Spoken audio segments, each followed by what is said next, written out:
Bom dia, irmãs e irmãos. Vamos iniciar a nossa aula fazendo uma oração. Ó Deus misericordioso e bondoso, somos gratos por estarmos aqui congregando, reunidos em Teu nome, para aprendermos, Senhor, das verdades das Escrituras, aquilo que nos compete praticar como Teus eleitos, Teus filhos. Ajuda-nos a compreender e a obedecer. Pai, que o Teu Santo Espírito contribua conosco, não somente nessa primeira aula, como também na compreensão da pregação do culto, do sermão que vamos ouvir, para que o Senhor esteja santificando, purificando a Tua igreja por meio da lavagem da água pela palavra. É o que nós Te pedimos, Senhor. Ó Espírito Santo, grande Mestre, Supremo Mestre, sê conosco nesse momento. Pedimos isso em nome de Jesus. Amém, Pai. Amém. Meus queridos, a gente vai fazer, se Deus assim permitir, a conclusão dessa série de estudos sobre absoluto e relativos segundo as Escrituras. Como a gente viu, é um assunto um pouco denso, né, bastante complexo e abrangente. A gente resumiu bastante esse estudo, pegamos até um exemplo da ira para tirar como exemplo, né? Das várias formas de ira. Mas agora, concluindo esse estudo sobre absoluto e relativo, eu quero correr um pouquinho, porque essa aula, como conclusiva, ela vai ser importante e também ela está bastante densa de novo, então eu vou ter que correr. Eu peço que vocês também corram, né, nos textos bíblicos para a gente ler, prestem bastante atenção e, se possível, deixar alguma pergunta, alguma dúvida para o final, para a gente comentar no final, tá bom? Vamos avançar na aula, encerrando a aula, tendo um tempo, a gente vai responder as perguntas, não é mesmo? Vamos lá então? Bom, o que nós vimos na aula anterior? Vamos fazer uma recapitulação bastante rápida. Hoje tudo tem que ser rápido.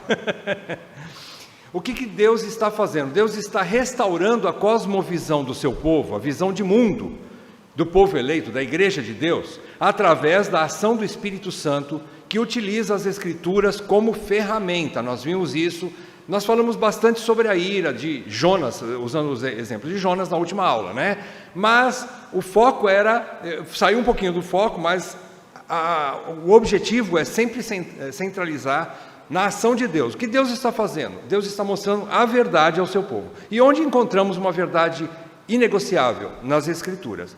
E como que Deus faz isso nos seus eleitos, nos seus filhos?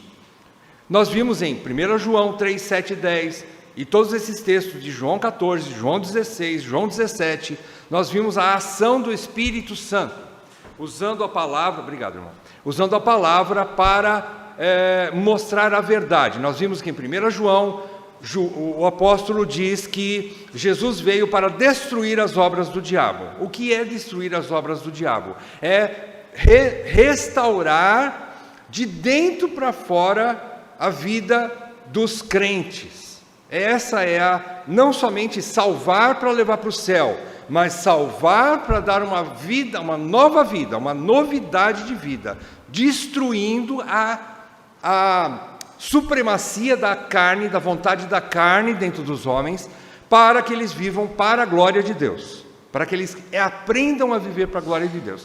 E os outros textos de João, Jesus mesmo falando, o último texto é João 17, 17, ele faz uma oração para que o Pai santifique a igreja, santifica-os na verdade.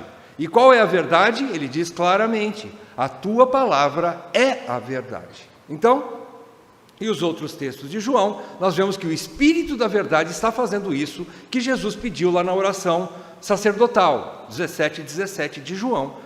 O Espírito está fazendo isso, santificando a sua igreja através do conhecimento da verdade. É isso que o Espírito está fazendo. Bem, nós aprendemos então na última aula, concluindo, que o Espírito Santo em nós nos guia. O que seria guiar? Guiar seria ensinar, educar, direcionar, né? E capacitar para cumprirmos os princípios de Deus, que são verdades absolutas e não precisam de revisão humana. Elas são absolutas. Vimos também que as verdades absolutas das Escrituras também são verdades objetivas. O que são verdades objetivas? São conceitos que podem ser claramente provados, entendidos e obedecidos. Deus usa o Espírito Santo atuando na consciência, na razão humana, para que eles apliquem a verdade em suas vidas. Eles conhecem a verdade de forma racional e vivem de forma racional, né? Só os eleitos, preste atenção, só os eleitos têm entendimento espiritual pela luz do Espírito Santo neles. O objetivo da verdade absoluta de Deus foca a igreja. Deus não tem compromisso com o mundo. Deus não está querendo restaurar todo o sistema maligno. Ele está com os olhos voltados para a sua igreja, ok? E é pela igreja que essa verdade vai ser conhecida. Por último, vimos que Deus não cobrará do seu povo eleito o que Ele mesmo não revelou claramente em sua palavra, nem o que Ele não exigiu. Então, aquilo que não está na palavra, ou que são conceitos humanos, não precisam fazer parte da nossa preocupação em obedecer. Nós vamos estudar um pouco mais sobre isso nessa última aula, concluindo assim esse assunto. Vamos lá, adentrando na aula hoje. Contra quem nós estamos lutando? Parece que eu estou finalizando do começo. Eu devia ter falado isso no começo, mas tudo bem, vamos ver agora. Quem são os nossos inimigos? Os principais movimentos de ataque às Escrituras são, vejam bem, são só esses aqui até o momento, tá? Mas já é o suficiente, já é muita gente para a gente brigar contra, né? Primeiro, o pós-modernismo. Quem são os pós-modernistas? Eles creem no relativismo e condenam a verdade absoluta. O que significa relativismo? É aquela situação assim: a verdade é verdade para mim, não precisa ser para você. O que é verdade para mim não é verdade para você. É relativo. Para mim isso funciona, ou não funciona, embora para você funcione. É um perigo. Por quê? Porque existe sim uma verdade absoluta contra quem ninguém deve desobedecer, né? Então, o pós-modernismo rejeita a ideia de que um livro religioso, eu estou falando da Bíblia, seja sempre certo, e todos os demais errados. Eles rejeitam essa ideia de que a Bíblia não falha, ela é inerrante. Os pós-modernistas rejeitam isso. Segundo movimento, inimigo da verdade absoluta: o ateísmo ou o neo-ateísmo. Quem são eles? São os ímpios, que zombam de todos os que creem nas Escrituras e no sobrenatural. Eles não acreditam que Deus existe. Lógico, ateísmo significa isso, né? No modo mais simples de interpretar a palavra. O ateísmo não crê que Deus existe, consequentemente que Deus não atua e que não existe. As Escrituras não significam nada para eles, né? A palavra de Deus não significa nada, porque se Deus não existe, Ele não falou. E se Ele não existe, então, se Ele não falou, eu não preciso me preocupar com nada, né? Isso é o ateísmo, né? E não acreditam também na operação de Deus, que se Deus não existe, Ele não atua em ninguém sobrenaturalmente, Ele não muda conceitos, não muda pessoas, não transforma pessoas. Terceiro movimento, as outras religiões. Todas as outras religiões, com seus gurus, profetas, líderes, iluminados, e eu vou acrescentar aqui, apóstolos, preferem crer nos sonhos, nas visões, nas revelações desses guias iluminados, né? Como fala divina autoritativa. A fala do homem é maior do que a fala de Deus, no sentido de ser a Bíblia, por exemplo, né? Eles creem mais nessas outras coisas, fala divina, autoritativa, dos homens, do que naquilo que está escrito na palavra de Deus, tá? Agora, o pior de todos é esse quarto movimento, que são os liberalistas teológicos, o liberalismo teológico. Esse está dentro das igrejas, por isso ele é mais nocivo. Ele está atuante nas igrejas atuais. O que é o liberalismo teológico? Eles fazem distinção entre a Escritura e a palavra de Deus. Como que é isso? É simples. Eles acham que alguns trechos da palavra de Deus, Deus falou, então é palavra de Deus. Essa tem autoridade. Mas outros trechos das Escrituras é homem falando, então não tem autoridade nenhuma. Eles fazem essa separação, enquanto que nós cremos que cada vírgula, cada ponto, cada letra das Escrituras é a palavra de Deus. E isso está dentro das nossas igrejas. Consequentemente, o liberalismo teológico afirma, então, que a Bíblia não é absoluta, não é infalível, não é confiável e não é autoritativa, já que ela é mesclada, a palavra de homem com a palavra de Deus, então ela não tem todo esse poder, não é absoluta e autoritativa, ok? Então esses são os nossos inimigos. A aula de hoje consiste em ver que a Bíblia é absoluta, e ela não só é absoluta, mas ela transforma vidas. É o único livro, a única palavra que tem poder de transformar vidas, ok? Abram comigo 2 Timóteo 3, 16 e 17. Primeiro texto, 2 Timóteo 3, 16 e 17. Diz assim: toda a Escritura é inspirada por Deus e útil para o ensino, para a repreensão, para a correção, para a educação na justiça, a fim de que o homem de Deus seja perfeito e perfeitamente habilitado para toda boa obra. Segundo texto, Tito 2, bem aí na sequência, né? Tito 2, 11 a 14. Diz assim: porquanto a graça de Deus se manifestou salvadora a todos os homens, educando-nos para que, renegadas a impiedade e as paixões mundanas, vivamos no presente século sensata, justa e piedosamente, aguardando a bendita esperança e a manifestação da glória do nosso grande Deus e Salvador, Cristo Jesus, o qual a si mesmo se deu por nós, a fim de remir-nos de toda iniquidade e purificar para si mesmo um povo exclusivamente seu, zeloso de boas obras. Presta atenção.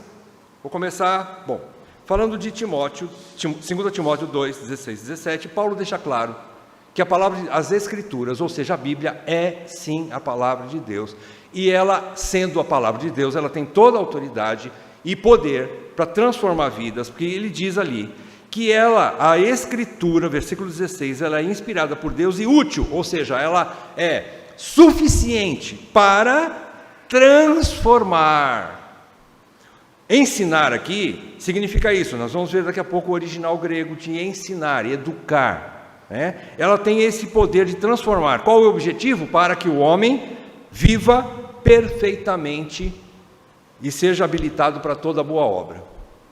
Só a palavra de Deus tem esse poder, de transformar pecadores em pessoas obedientes às Escrituras, a ela mesma. Só a Bíblia tem esse poder. Por quê? Porque ela é a palavra de Deus. Ela é a palavra de Deus. Segundo texto, lá de Tito 2, de 11 a 14, nós vemos que Paulo está dizendo que a graça se manifestou salvadora a todos os homens. Primeiro ponto, ele está olhando para o passado. Essa graça se manifestou salvadora. O que significa isso? O passado. Eu vivia no mundo triste e abandonado. Não, essa é uma música passada. Meu pai canta muito essa música. Eu vivia no mundo fazendo as coisas do meu jeito. Eu não tinha Deus. Estávamos sem Deus no mundo. Porém, um dia a graça se manifestou na minha vida. O que significa isso? O momento da regeneração. A graça se manifestou salvadora. E quem são todos os homens? Ele não está falando de salvação universal. Ele está falando do que ele falou antes no capítulo 2. Mulheres, homens, velhos, velhas, jovens, servos, patrões. Toda essa categoria do versículo 1 até o versículo 10, essa categoria de pessoa, todos esses tipos de homens, de pessoas, foram alcançadas pela graça. Já não são só gregos, nem só judeus, mas todos os gentios foram alcançados, já não são só judeus, gentios também foram alcançados, todo tipo de homem. Então a graça se manifestou salvadora a todo tipo de homem. Olhando para o passado. Agora, versículo 12, educando-nos. Agora ele está falando do presente. O que a graça salvadora está fazendo? Educando-nos, ensinando-nos a renegar a impiedade e as paixões mundanas para vivermos no presente século. Está falando do presente, no hoje. O que a graça salvadora fez lá atrás? Me restaurou, estando eu morto em meus delitos e pecados, a graça me deu vida. Uma vez que a graça me deu vida lá no dia da minha salvação, o que ela faz hoje em mim? Ela continua atuando em mim. De que forma? Transformando a minha vida para que eu viva no presente século de maneira sensata, justa e piedosa. 3 coisas que Paulo fala aqui. O que significa sensatez? Significa que eu respeito a mim mesmo. Sensatez fala de algo pessoal. Eu estou sendo transformado. O meu eu é um foco na minha própria pessoa. Sensatez significa isso. Eu estou vivendo de modo lógico. Segunda questão, segundo ponto onde eu mostro que eu estou sendo transformado, é numa vida justa. O que significa uma vida justa?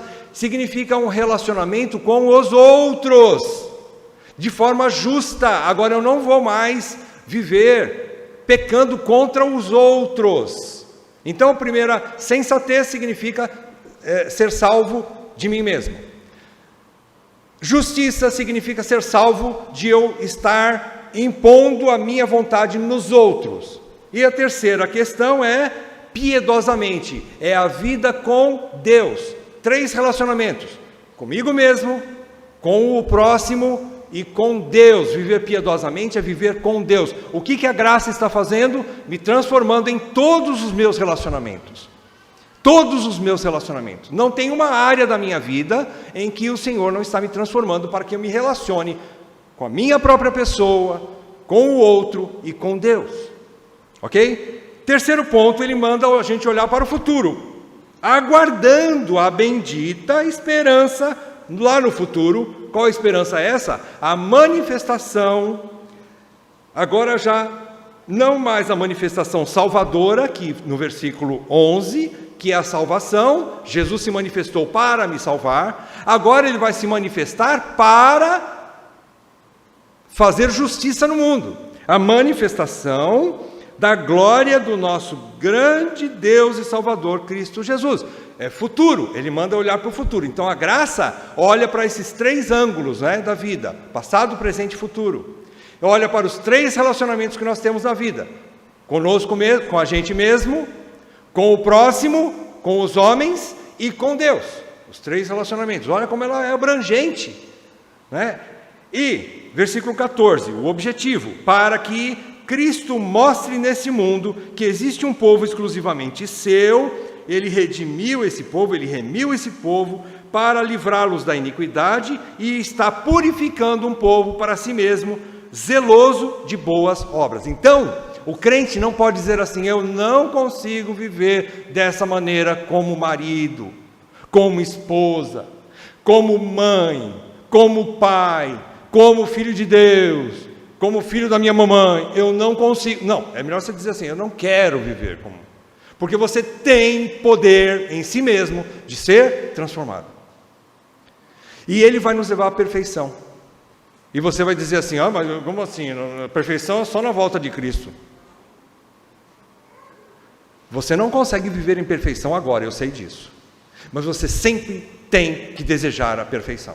Senão você nunca abandona o pecado. Senão você nunca quer ser transformado. Senão você sempre senta naquela ideia: ah, eu não sou perfeito mesmo, e fica do jeito que está. Gabriela, sempre Gabriela, a síndrome de Gabriela, eu sou mesmo assim, deixa eu assim. Não, você não pode ficar assim. Cristo exige perfeição da sua noiva. Embora isso vá acontecer plenamente lá na frente, não nos isenta de querer isso agora. E em todas as áreas onde o Espírito Santo já mostrou para mim, eu tenho que ser transformado. Onde eu estiver errado, segundo as Escrituras. Ok? Então vamos lá.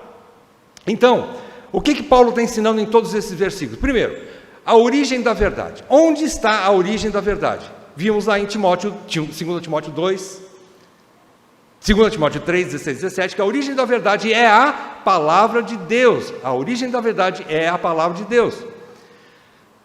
Portanto, é inspirada, é inerrante, é infalível e é autoritativa. Presta atenção, tudo que vem de Deus é perfeito e não precisa de nada, de revisão nenhuma.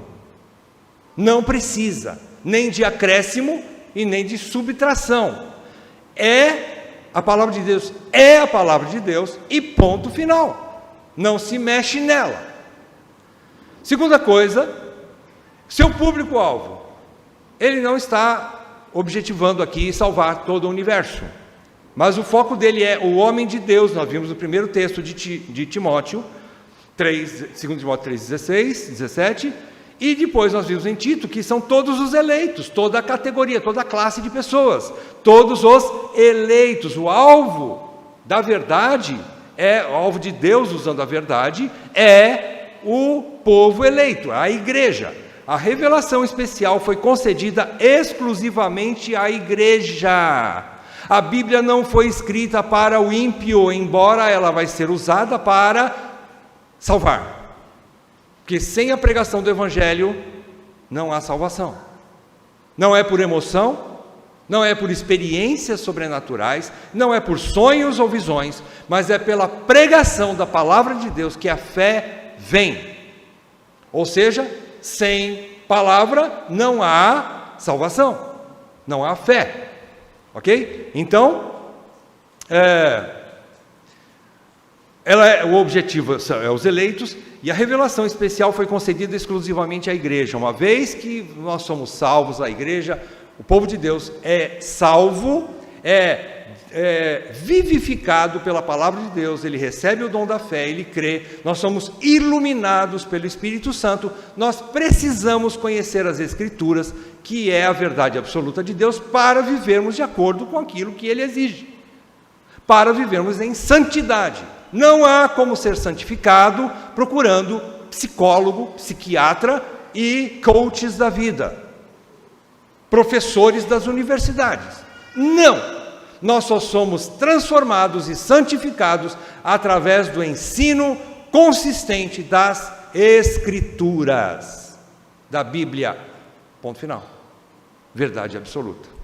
O que mais Paulo fala? A sua ação, a ação da graça de Deus ou da palavra de Deus, que nós vimos lá em Timóteo 3, 2 Timóteo 3, a ação dela é educar, ensinar, do grego paideia ou paideuo, que significa disciplinar, significa castigar. Por que castigar? Porque antes de nós sermos transformados, nós éramos inimigos de Deus. A nossa natureza precisa ser transformada e não pode ser transformada se ela não for mortificada. Você não consegue viver uma nova vida se você não morrer para a velha vida. É um castigo. O termo educar significa isso.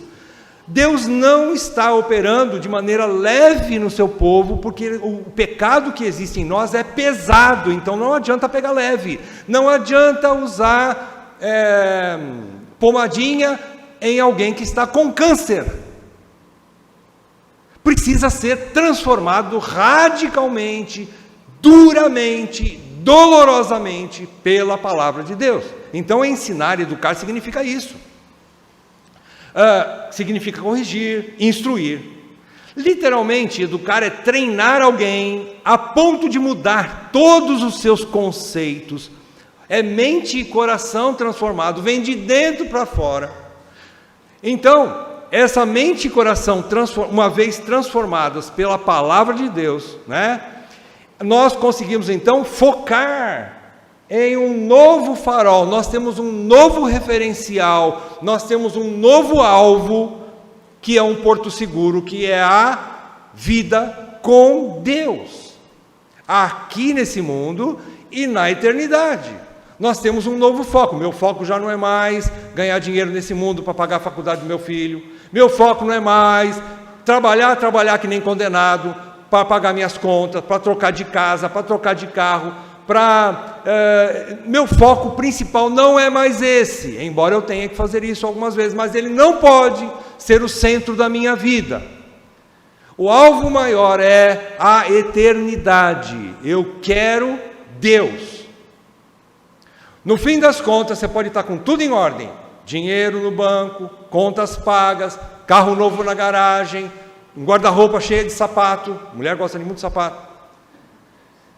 Coisas assim, desse gênero. Você pode até ter tudo isso, mas se você não foi salvo pela graça de Deus e não foi transformado pela graça, tudo isso vai ficar aí e você vai para o inferno.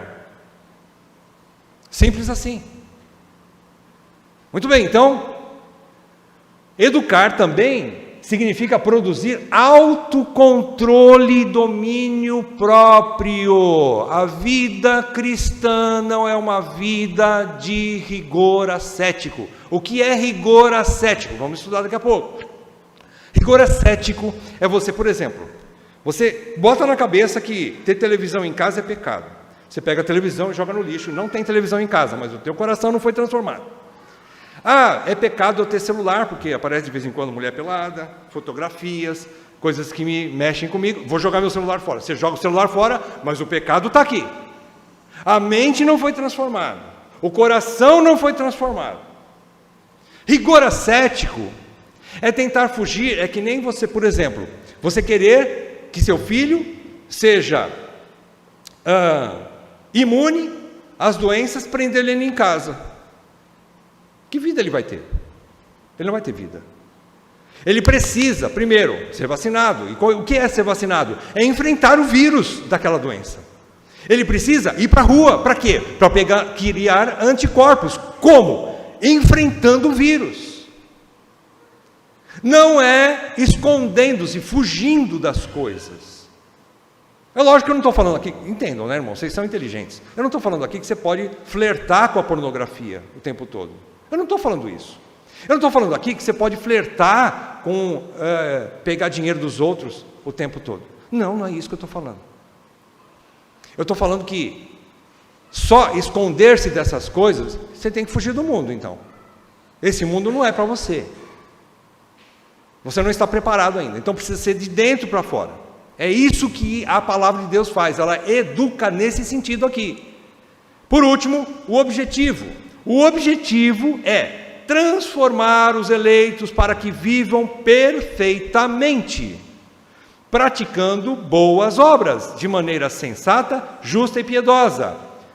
E aqui consiste o que nós chamamos de sabedoria bíblica. O que é sabedoria bíblica? É ser transformado pela graça de Deus, ter uma visão correta, uma compreensão daquilo que a Bíblia ensina para mim, como, pegar um exemplo aqui, como mulher. O que a Bíblia ensina como mulher? Eu preciso ser uma mulher sensata, casta. Eu preciso aprender que a maneira de me vestir já não é mais como eu me vestia antigamente. Eu preciso aprender que a maneira como eu me apresento ao público, eu tenho que tomar certos cuidados. E se assim não for, então eu não fui transformado ainda. Então ele está mostrando aqui que a sabedoria é saber aplicar as verdades bíblicas na minha vida, de forma prática. É entender que o que está escrito é para mim.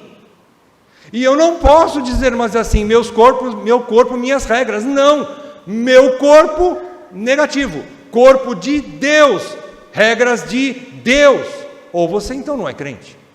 Deixa a vida cristã, não precisa mais congregar, não precisa mais ler a Bíblia, vai para o mundão. Escolha a quem você quer servir. É sim ou não, nosso Deus não é um Deus de confusão. É sim ou não, não fica em cima do muro que Deus vai vomitar você da sua boca, porque você está morno. Oi, pode falar, Pedro.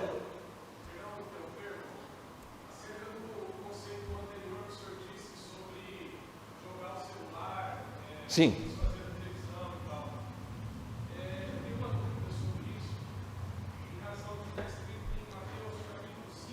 Aham. Lê para nós, Pedro. Trata o seguinte, versículo 29, se o teu olho direito te faz tropeçar, arranque-o e lance-o de ti, pois convém que este veja os teus membros, e não seja todo o corpo lançado no inferno. Na sequência, ele dá o exemplo da mão, e assim, Sim. muitos consideram, eu sou um deles, que se há alguma dificuldade na vida, alguma tentação forte, você tem uma resistência de vencer esse pecado, aí você é radical consigo mesmo, você abre mão de determinadas questões para então ter assim, dificultar essa tentação que você quer. Sim. Eu queria saber se isso se é o mesmo conceito. Sim. Entendi. É simples, veja bem, é simples. Aqui o conceito é o seguinte: Jesus manda cortar, tirar um olho ou arrancar a mão. Ele não está falando para você jogar o celular fora, mas ele está falando para cuidar do seu corpo, de você mesmo. Segundo, veja bem, você pode até jogar o celular fora, mas o que você fez com o seu corpo? Você não arrancou seu olho. Arrancar o olho e arrancar a mão significa uma obra dentro de você, em você mesmo, não nas coisas que estão ao seu redor. Senão, daqui a pouco você não vai mais no shopping porque as mulheres estão lá mal vestidas. Você não vai mais na praia porque tem mulher de biquíni lá que... eu sei, eu acho que, segundo ponto, Pedro, eu entendo que alguns casos, quando a gente tem essa certeza absoluta que se não for radical, eu não consigo me viver livre, ok, tenha para si mesmo a sua fé. Guarde para si mesmo. É uma maneira de você se santificar, que Deus está te levando nesse momento, ok. Mas veja bem, eu não posso pegar um conceito um conceito meu exclusivo e aplicar nos outros. Eu acho que eu posso, sim, se eu tivesse o mesmo problema seu, com certeza faria igual. Até que Deus me transforme de dentro para fora. Porque eu preciso entender que muito mais importante do que o rigor ascético é a transformação de coração e de mente. O que é a transformação de coração e de mente? É ter o Espírito Santo que me dá domínio próprio. A espiritualidade no rigor ascético é muito menor do que a espiritualidade quando a pessoa se domina. Eu, mais uma vez, vou reforçar, não estou dizendo aqui que eu estou, já que eu tenho domínio próprio, eu vou abrir um filme pornográfico agora e não vou ser dominado. Não, eu não estou dizendo isso. Eu estou dizendo que todas as vezes que a palavra de Deus diz, quando há pecado em frente dos nossos olhos, fuja dele, fuja imediatamente. Né? Agora, não vai ser só aquele aparelhinho ali que vai me levar a pecar, né? Às vezes na rua eu peco, às vezes até na academia que você vai fazer exercício, tem gente lá mal vestida que vai me levar a pensar coisas e eu pecar na minha mente, né? Então eu preciso exercitar de dentro para fora. Não sei se eu consigo explicar, mas a gente vai avançar um pouquinho mais nesse ponto daqui a pouco, tá bom, Pedro? Então, olha só, o objetivo então dessa transformação é produzir para que nós possamos praticar as boas obras. Veja bem, boas obras não é apenas dar esmola, atender o mais necessitado. Boas obras é muito mais do que isso, é viver em santidade. Agora, viver em santidade para a glória de Deus precisa de uma transformação de dentro para fora. Esse é o texto que eu quero. Daqui a pouco a gente vai abrir o texto, que até creio que pode responder um pouco melhor a pergunta do Pedro, né? Mas vamos às nossas conclusões, depois vamos finalizar com esse texto. Conclusão desse texto de hoje: a igreja é a única instituição em todo o universo que conhece a realidade de todas as coisas. Só a igreja conhece. Mas a ciência não conhece? Não. A ciência é cega em alguns pontos. Somente a igreja conhece a realidade de todas as coisas. Ela é o único foco da atenção divina. Deus quis mostrar a verdade absoluta de todas as coisas para a igreja. Ela é a coluna e baluarte da verdade de Deus. Nós conhecemos muito mais a realidade do universo do que o melhor cientista que existe nesse mundo. Porque nós recebemos a informação direto do Criador de todas as coisas. Concordam? Segundo, só ela, ou seja, só a igreja é a mantenedora da única verdade absoluta, que é a Bíblia. E isso a gente tem que ter descanso em nosso coração. Por quê? Porque Deus tem compromisso apenas com a sua verdade. Você pode ficar descansado que aquilo que você estuda na palavra de Deus é verdade absoluta, que é a palavra de Deus, e que Deus tem um compromisso com isso. Ele vai te honrar todas as vezes que você falar a verdade, estiver apoiado na verdade, tomar decisões em cima da verdade bíblica. Deus te honra, porque Ele tem compromisso com a sua verdade. Terceira conclusão: Deus usa a sua verdade para transformar seus filhos à imagem daquele que é a exata expressão do seu ser, aquele que é a verdade em pessoa, é o unigênito e também é o primogênito do Pai Celestial. Estou falando de quem? Cristo, Jesus. Para que conhecer a verdade, se essa verdade não me levar à transformação conforme Cristo?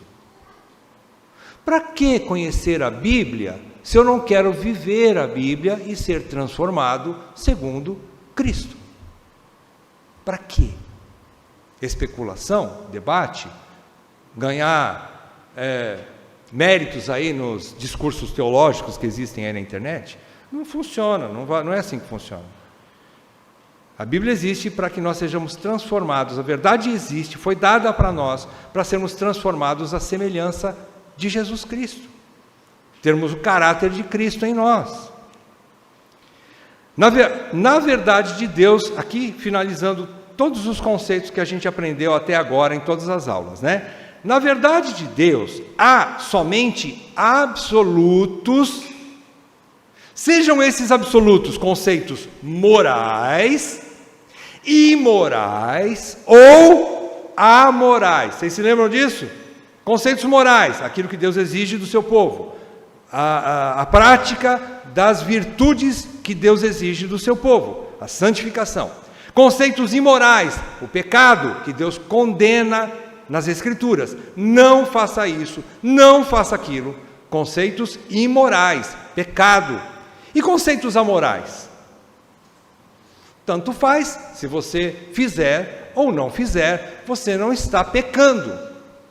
É indiferente, você pode escolher livremente, pode fazer ou não. Isso não implica em ferir a santidade de Deus e o seu relacionamento com Deus. Conceitos amorais, neutros. Não complica a vida da gente, né? Então são amorais.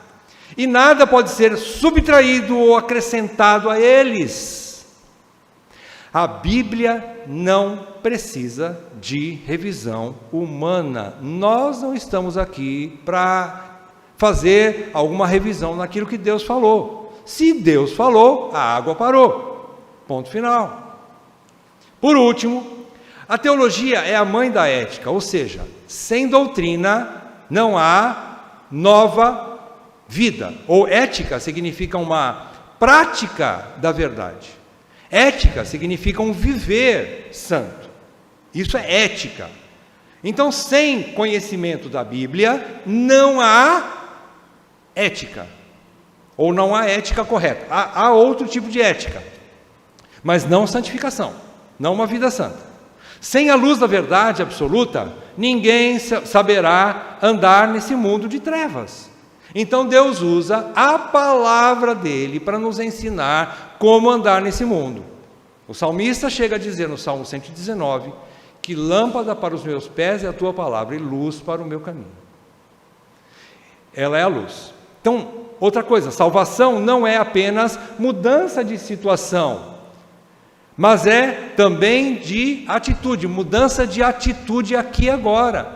Salvação, ninguém pode dizer assim, eu sou salvo, então eu fui transportado, a situação é essa, né? Fui transportado do reino das trevas para o reino de Cristo. Agora eu estou salvo, já estou assentado nas regiões celestiais em Cristo. Amém. Prova isso. Tiago diz que mostra-me a tua fé sem obras, eu vou te mostrar a minha fé pelas minhas obras. Se não há uma vida, uma ética, como você garante que você é salvo? Vejam, isso é normal, o Espírito está em nós. Veja, a pergunta do Pedro é totalmente compatível. Um homem que se preocupa em não desagradar a Deus, está correto em fazer o que ele está naquele momento ali compreendendo que é bom para a vida dele, para a ética dele. E nós não podemos julgar. Porque se eu quero mesmo Deus, e Deus me levou a tomar alguns cuidados, ainda que extremos, glória a Deus. Quem está no centro da vida da pessoa? Deus. Tudo bem que a Bíblia vai nos ensinar outras coisas também, mas é uma vontade de não desagradar a Deus. Isso é santo, é justo e perfeito e bom. Justo. Ok? Então, sem mudança de atitude, você não prova que houve uma mudança de situação, que você foi transportado de fato do reino das trevas para o reino da luz. Ok? Nem tudo o que vemos com nossos olhos, ou percebemos pelos nossos sentidos humanos, ou que a ciência nos revela, é de fato a verdade. Deus é a realidade de todas as coisas, e somente Ele pode revelar para a humanidade cega o que Ele mesmo deseja que seja conhecido. Deus é a fonte, o detentor e o comunicador de toda verdade absoluta. Toda verdade absoluta vem só de uma fonte, de um ser, Deus. Nada mais.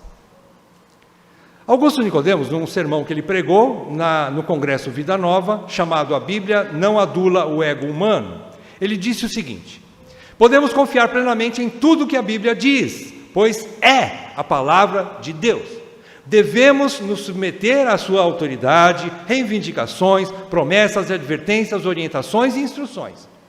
Devemos guiar nossa conduta, decisões, escolhas e toda a nossa vida pelos seus ensinamentos, normas, promessas e encorajamentos.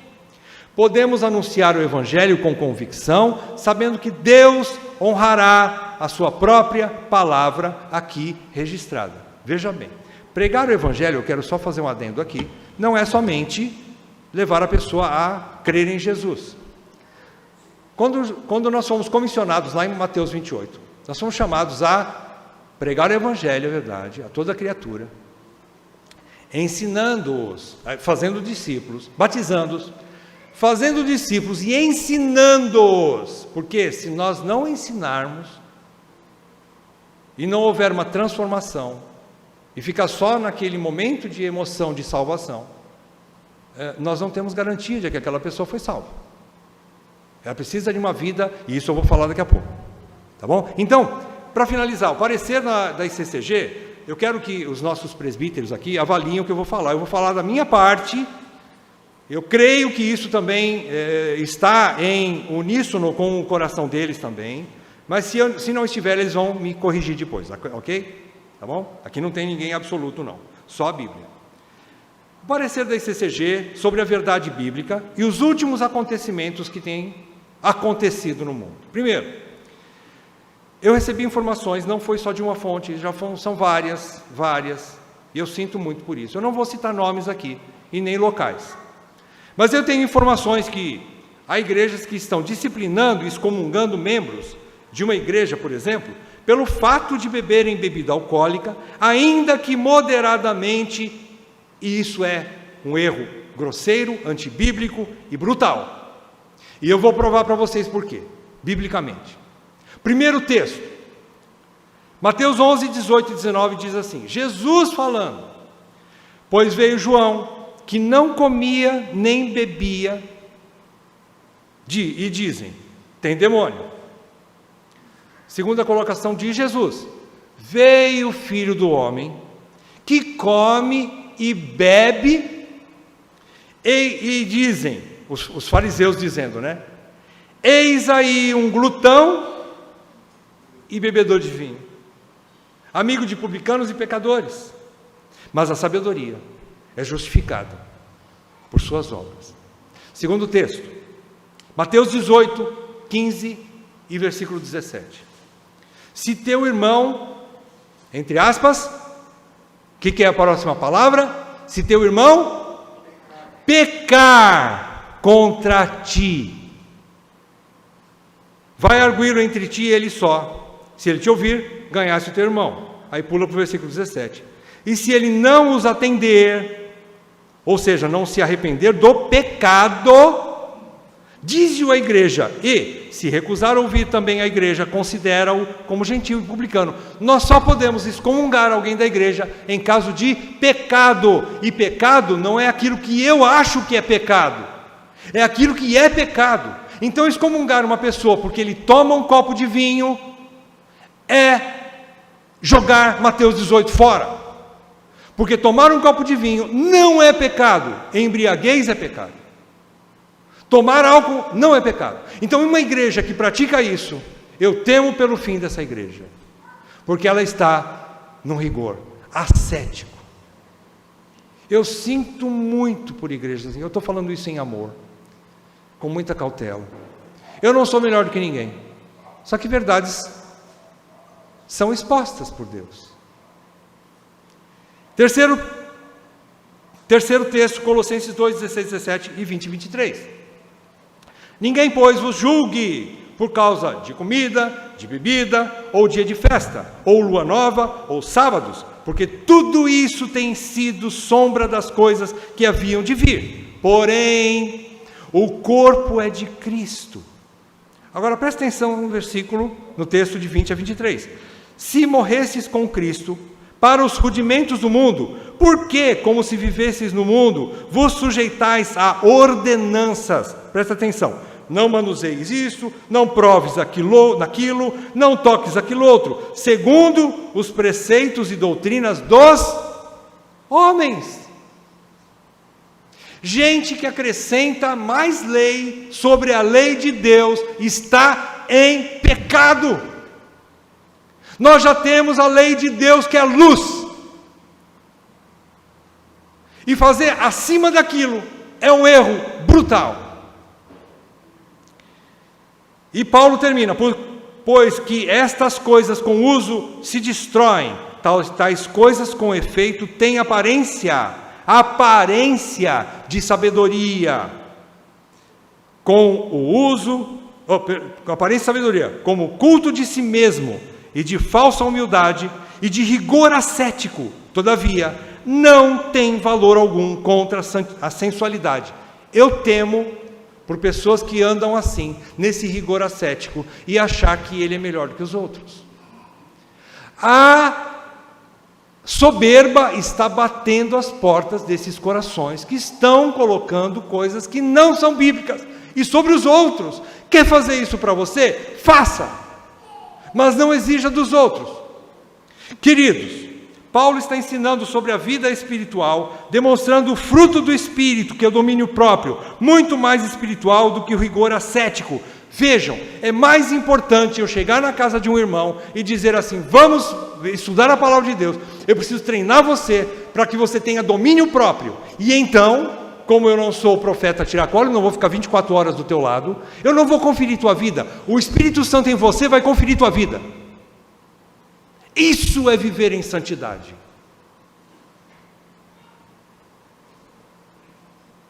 E nós aqui da ICCG, nós da liderança da ICCG, não somos cães farejadores, fariseus, procurando pecados nos outros. Não, nós não somos esse tipo de gente.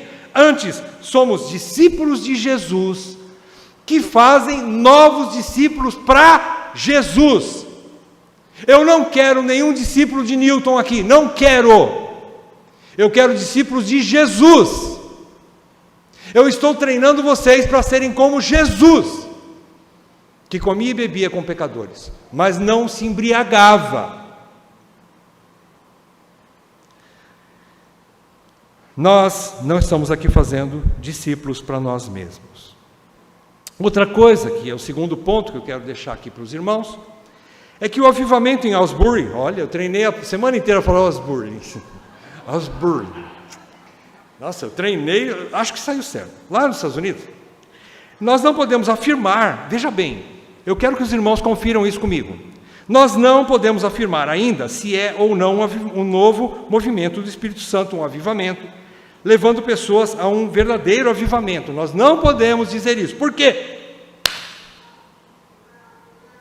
Porque o avivamento é muito mais do que sentimentos promovidos numa semana, num mês ou em 2 meses. Mas é uma vida transformada. Avivamento é trazer vida de volta, não é? É para quem estava sem vida, ganhar vida, ou reavivamento, é a mesma coisa. Alguém que estava andando com vida, com relacionamento de vida com Cristo, se afastou, esfriou, mas voltou, arrependido. Então, avivamento leva a uma mudança de vida, pautada na palavra de Deus, e uma volta à vida piedosa que se apaixona novamente por Cristo e sua igreja. Se essas pessoas ali voltarem para a igreja, continuarem caminhando com Cristo, se apegarem à palavra de Deus, se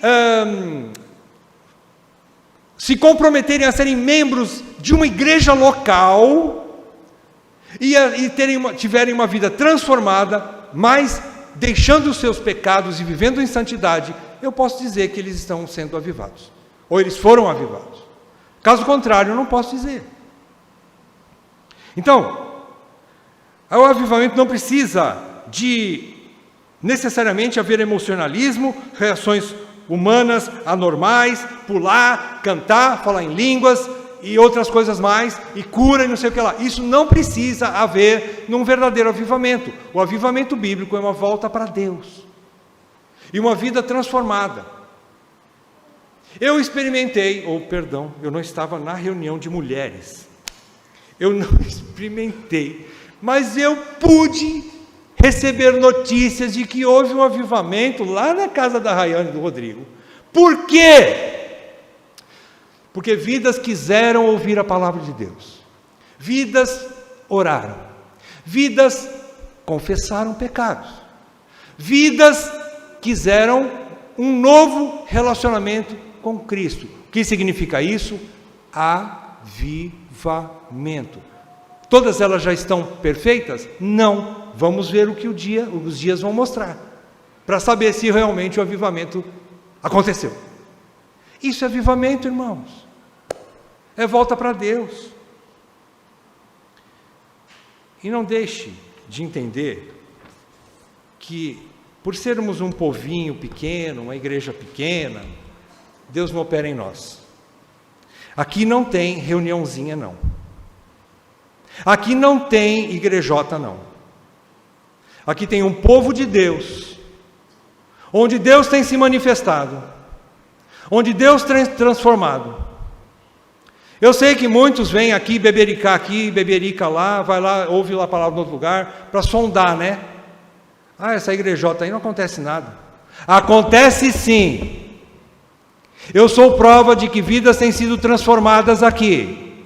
Eu sou prova de que mulheres têm se arrependido de serem más esposas, que maridos têm se arrependido de serem maus maridos, de que pais têm se arrependido de serem maus pais. Eu sou prova, sou testemunha de que Deus está conosco. Então isso aqui não é uma igrejinha, não. Se você não está satisfeito aqui, procure o teu caminho. Da mesma maneira que você veio e foi bem acolhido, nós te abençoamos para você procurar outro lugar. Porque apesar de sermos um pequeno grupo, Deus está aqui. Queira você ou não. Então guarde isso no seu coração. A ICCG, imperfeita, é parte do corpo de Cristo. E Deus tem feito milagres no nosso meio. Não somos melhores que ninguém, mas também temos a convicção de que Deus está conosco, porque a palavra de Deus aqui é realidade. Não é a minha palavra, eu não sou nada, mas a palavra de Cristo aqui é realidade, e isso transforma vidas. Ame a sua igreja, ame a ICCG, não idolatre a ICCG, não estou pedindo para você idolatrar a ICCG, estou pedindo para você respeitar como uma igreja de verdade. Respeite esse grupo aqui, amém? Deus abençoe a todos.